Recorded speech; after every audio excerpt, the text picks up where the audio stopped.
All right, guys, welcome. I'm glad that you're here. If you're someone who is seeking uncommon results, this podcast is for you.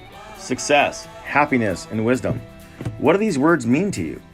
I think we can all agree that we'll probably all have slightly different definitions of each. In these podcasts, I get to dive deeply into conversations with some amazing innovators, influencers, and trendsetters that have had different versions of how they define the terms, yet have come out on the other side with amazing, uncommon results. At some point in their lives, they have decided to unshackle themselves from the norm and go beyond all boundaries. Well, I want to thank everybody for tuning in for another episode of Beyond All Boundaries. I'm John Dwyer, and I have another fantastic guest with me today, Derek Dombeck. How you doing, buddy? Hey, living the dream. Thanks for having me on. You bet. So Derek is from Wisconsin, and I've gotten to know Derek quite well, actually, over the last, I would say, last year? It's been a year now, right? We're in a study group together, and we do he's one of the guys that speaks a lot of realness into my life and holds me accountable on a lot of issues. So Derek, I'm thankful that you're on today. And Derek has a company called Best REI Funding. He's actually got a couple different companies, right? But that's your lending company that we're going to maybe talk a little bit about today. So if you want to lead into that, that'd be awesome. Yeah. Well, again, thanks for having me on, John. Getting to know you and your lovely wife has been a great over last year. It helps me look back and see where I came from and where I am today, and then compare myself with people like you and your wife and other people in our peer group. Because we are all there to collaborate and help each other and hold each other accountable, as you mentioned. Quickly for myself, born and raised in Wisconsin, and started investing in real estate back in the early 2000s. And I built myself up really quickly and got to a point where I thought I could never fail, right? And then 2007 hit us and I failed. I failed really, really, really huge. And it taught me a lot of different things about not only the real estate markets, but how to watch other markets and how they affect real estate. At that time, I didn't know anything about commodities or didn't talk to people in expertise like you with financial advising and stuff. I was more of a closet investor, right? I just kind of kept to myself. I was almost ashamed if I went out and bought a fixer-upper or a rental property. A lot of us have family members and friends that want to help us by protecting us. And, so after the big failure of 2007, my wife and I had a decision to make, and that's either quit or do whatever it takes to rebuild. But we did it different, obviously. And the thing that I've told people over the years is once the knowledge is up in between your ears, they can take everything away from you. You can fail again, but short of having any head trauma, you won't lose what the knowledge you have and the experience you have. And it's very ironic now because I'm in a leadership position and I've got people that I talk to all the time and I coach a little bit. And, they're always asking, when's the market going to turn? When's this going to happen? And when's that going to happen? And when you've been through different market cycles, it's almost like you've seen the end of the movie before the movie started. And it's pretty easy to see. And I'm assuming you have this in your expertise too, John, but you can see people nearing the cliff and they're just about to go over the cliff and you can tell them, but they won't listen because they've got to go over the cliff themselves one time. So as we got through, the turmoil of 2007, took us several years. We met my current business partner. His name is Jeff. And I've always bought and sold and fixed up, properties, have rental properties. Primarily, I've been flipping for the last dozen years. I don't really enjoy the management of rentals anymore. So we've flipped a lot of properties, but I never wanted to use a bank again because that was part of my downfall in 2007. Nothing against banks, but I realized I had no control. especially if I was using bank notes that had, balloon mortgages or call provisions in them. So when we started to do it again, we're either using creative deal structuring, meaning I was taking down a property, getting payments or an option, or controlling a property using a lease, something along those lines where essentially I was not going back to a bank to borrow money. And when I met Jeff, he had already built up a sizable amount of capital through private people, private investors, and he was funding all of his deals using private capital and had never used a bank for an investment property. So it was an interesting little marriage, I guess we'll call it. We kind of joke with each other all the time. He's my work wife, but and since you know him, you know I'm not the wife. But I can't wait to have Jeff on the podcast. Absolutely. He should have been here.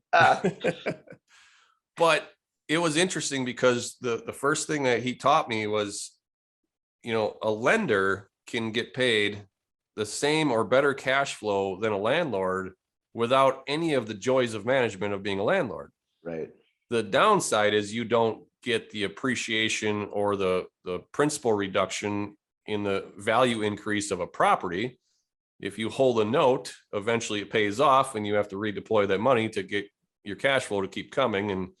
And it's not the best thing in the world as far as having tax advantages, but it hit home because in my early years and throughout that period of time, I'd had plenty of interesting stories that happened in my rental properties and 3 dead bodies to deal with, which were interesting. And, the tenants that take off in the middle of the night or trash your property. And every time it happened to me, nobody called my lender. They called me.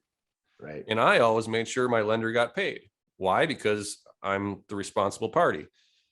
So when he said this to me, 2011-ish, and he asked me this question, he said, how many hours do you think it would take to manage 100 rental units a week? And I said, that's a 40 to 50 hour a week job for sure. And he said, how many hours do you think it would take to manage 100 loans? And I had no idea. And the answer is 1 to 2 hours a month from anywhere in the world with a cell phone or a laptop. And that really struck me because I came from a background of construction. I've got a PhD, meaning a public high school diploma. So I don't have this, I'm not in love with sitting behind a computer and having an office complex and all these people running around me. I like things simple. Yep. And this sounded really simple to me. So how did you, back up to 2007 though for a minute, because I think this is important too, because it sounds like, and these are the stories that, that I think are really important for people to hear, because it sounds like, you were kind of like at breaking point, right? And it was, well, and so how do you, can you recall like the conversations that you and your wife had, or what was it, Derek, that kept you going, what, we've got to at least go down this path, like what you said, we could have hung it all up and went a completely different direction, but what was it that, was it just that because you had knowledge of how to recreate it, or what drove you to? There's one thing, it was pride. I was brought up in a way that you followed through on your commitments. Mm-hmm. And all the real estate deals that I had that fell apart, when the markets crashed, at the time we did those deals, they were legitimate deals on paper. We didn't have enough education to see, the writing that was on the wall, along with millions and millions of other people, but that doesn't make me feel any better. Right. There was clear things going on that should have been just red strobe lights going off in your head, but the greed was immense back then amongst all the professionals, the mortgage brokers, the appraisers. There was so much money rolling in, nobody wanted it to stop. And we were caught in a position where we were building new construction in Florida, living in Wisconsin, relying on people that we thought were reliable until, the markets crashed. And I mean, I could write a book just on that 1 or 2 years of my life would probably be a bestseller. Some of the drama was unbelievable. And I mean, we're talking murder. We're talking the one company taking money off of 57 different construction loans and not paying subcontractors and sending that money over out of the country to a non-extradition island. I mean, there was a lot of crap that we were tied up in. And the conversations I had with my wife at the same time were that we were ashamed, and we wanted to do whatever we had to do. I did not want to file bankruptcy. Yeah. So on the surface, it looked like we were making money on all these flips that we started doing. I mean, I went out and found a partner that was credit worthy because we weren't anymore. So he didn't have any experience. I had experience. He had credit. It worked out good. 50-50 partnership. Mm-hmm.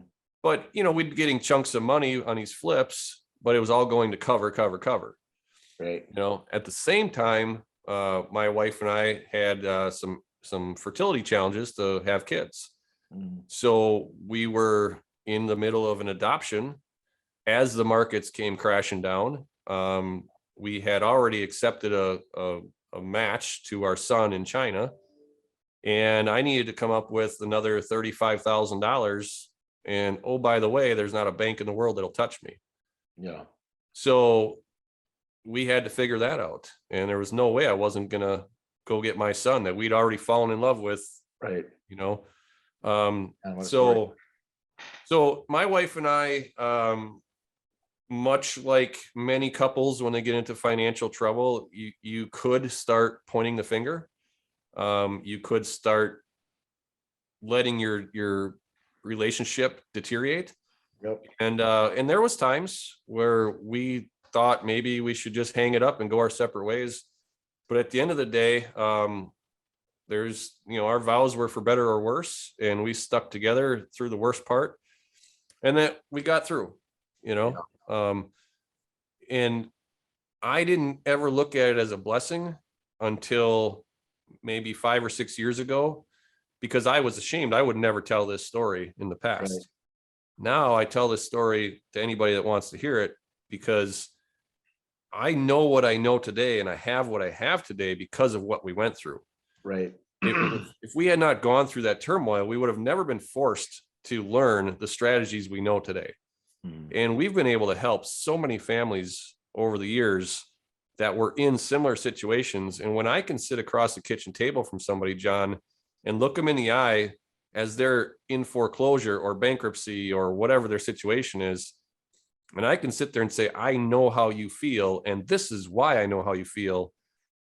There's no faking that, and they know it. Right. So it allows us to help people, and we profit from it, but we get to make money while we help people. Right. So talk a little bit about, I mean, you got a lot of different things going on. You got the funding business, and you do some coaching. So on the funding side, it's just you and Jeff, right? And then you guys are raising private capital for that, or how are you guys doing that? Yeah. So how it started was we always were raising private capital for our own deals. And then we had more capital available than we had deals. So you go back about 10 years and we might've had Bob that had an extra $100,000 sitting around, and Joe had a deal that he needed funding for, and we didn't have anything to do with Bob's money. So we just started playing, matchmaker. Right. And that started out as 1 or 2 at a time, maybe, a dozen a year.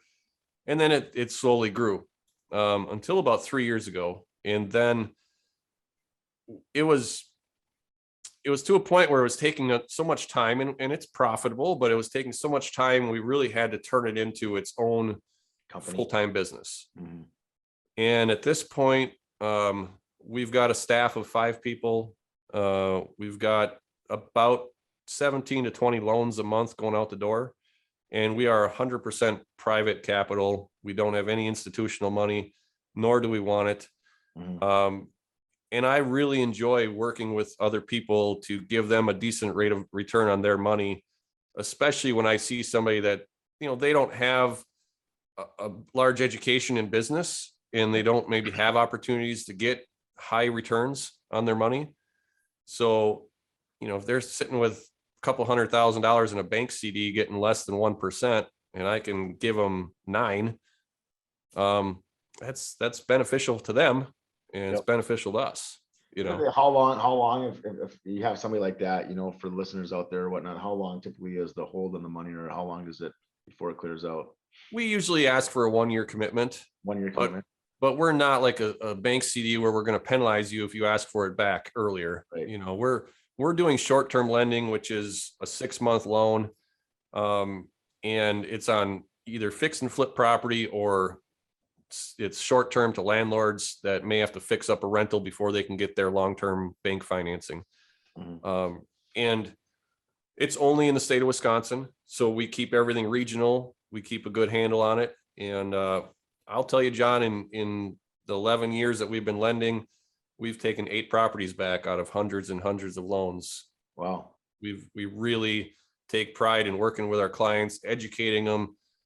Whenever they do have a challenge, we're there to help them, and we don't want to take the property away from them. That's worst case scenario. Right. Right. So awesome. So you want to talk a little bit about your coaching and what you're doing there? Yeah. So it really, I guess I don't want to call it coaching so much as we host some masterminds on a national level. And that also came out of that investor cruise I was telling you about earlier. For your viewing or your listening audience, I was an attendee of a conference for 7 of its 8 years, which happened on a cruise ship, and got to know a lot of friends, just like I got to know John. And at one point, one of our friends said, why don't we just rent a house every 6 months together, somewhere different, and just come and hang out, and we'll help each other with our businesses and collaborate. And we took that idea and we built on it, and we started our first group. It's been over 4 years ago now. And we just got back from the Dominican Republic 2 weeks ago with that group of people. And how many couples or people do you have attending that one, Derek? We max out at 24. Wow. Was the most between couples. We had 16 people in Dominican this time. Our sweet spot is about no more than 12 business units. Mm-hmm. So, like myself, my business partner, and our 2 wives were considered one business unit. Beyond that, it gets hard to find a venue, because we do it different than most mastermind groups. We want to stay in the same house together for a period of days, and it creates this family atmosphere. Sometimes dysfunctional, but yet a family atmosphere. A family atmosphere, right? Yeah. I mean, when Jeff is walking around in his pajama pants until noon, it's like, all right, put some clothes on, dude, Yeah. But it makes you become very close. Like when I go to other functions, other mastermind sessions or whatever, and everybody has their hotel room to kind of escape to. Yep. You don't spend the same amount of time bonding with each other. And I feel it's very, very important. And so we started that original group, and since then we've got a couple more. And I don't allow people from my home market to be a part of it, because they're not going to be open and honest 110% if they feel like I'm competition to them or they're competition to me. Correct.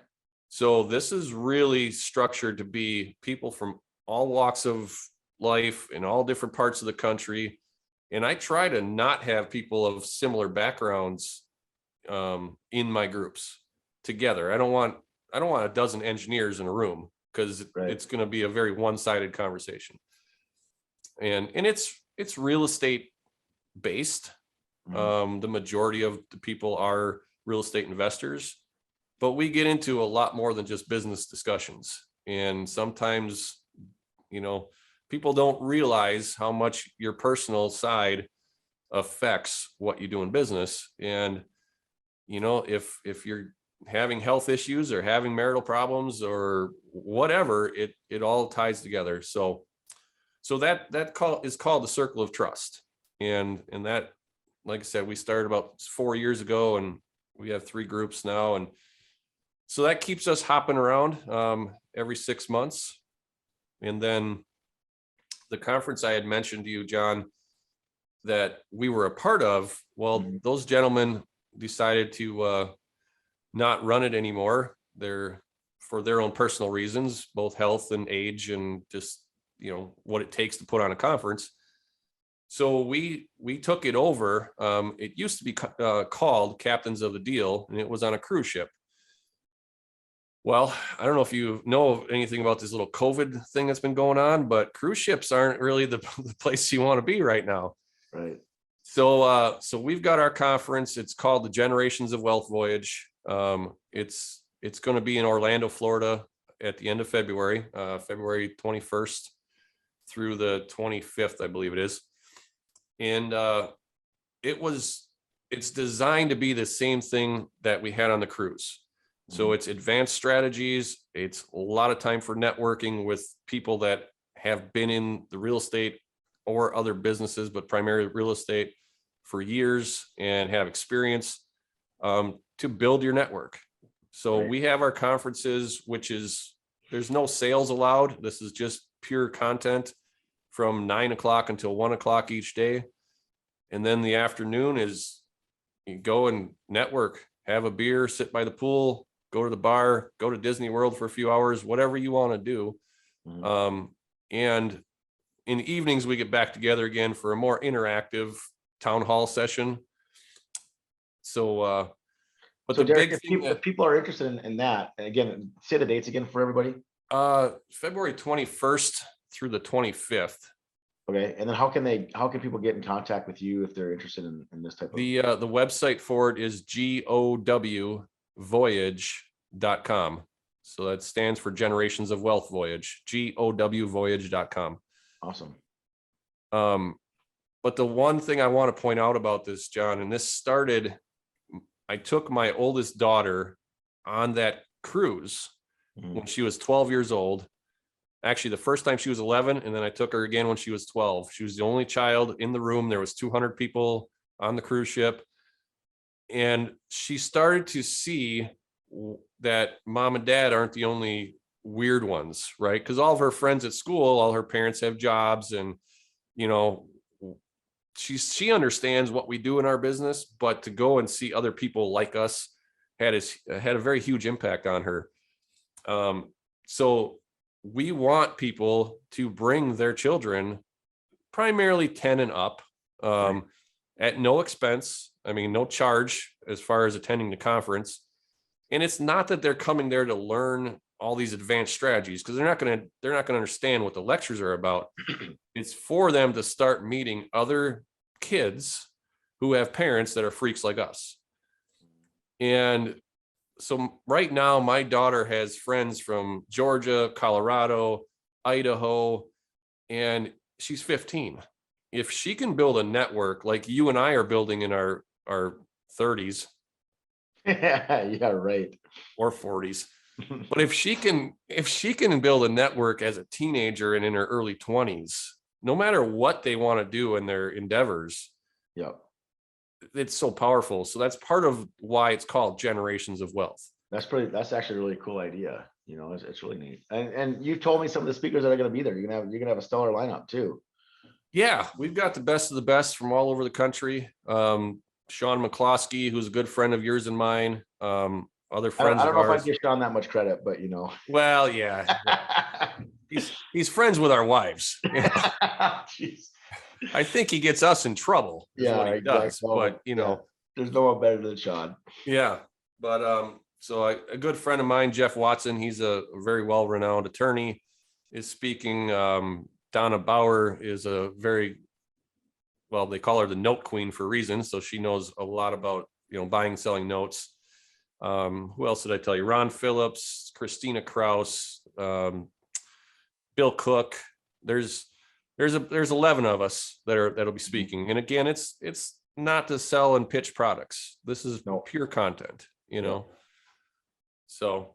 Well, that's awesome, man. Well, yeah, I think anybody out there listening to this and looking for a good event to go to, I'm sure it's going to be, well attended, number one, and then two, just you have great content, great speakers. So When we have fun, there's no doubt we have a good time. yeah, that's awesome. Well, Derek, I want to appreciate you so much for coming on, and thanks for sharing your story. And we're going to see each other in a couple of weeks, I guess. Yeah, absolutely. I'm looking forward to it. And I appreciate you having me on. And if your listeners ever want to reach out to me directly, I don't know, I'm assuming you'll have my name up there. They can find me on Facebook, LinkedIn. Do you have a website or email that you want them to go to for either? My website, or I'm sorry, my email, Derek@bestreifunding.com is probably the easiest. Yep. And of course, the website is bestreifunding.com. And Derek is Derek. My mom probably figured I wouldn't be smart enough to spell the long version of Derek. So, she gave me the short one, John. Anything else, man? Hey, I'll take it. I'll take it. Well, man, I really appreciate you being on again, and thanks for sharing your journey and your story, and all the things that you guys have going on is pretty amazing. Well, I appreciate it, John. I look forward to seeing you live and in living color. All right, buddy. Take care. Have a good day.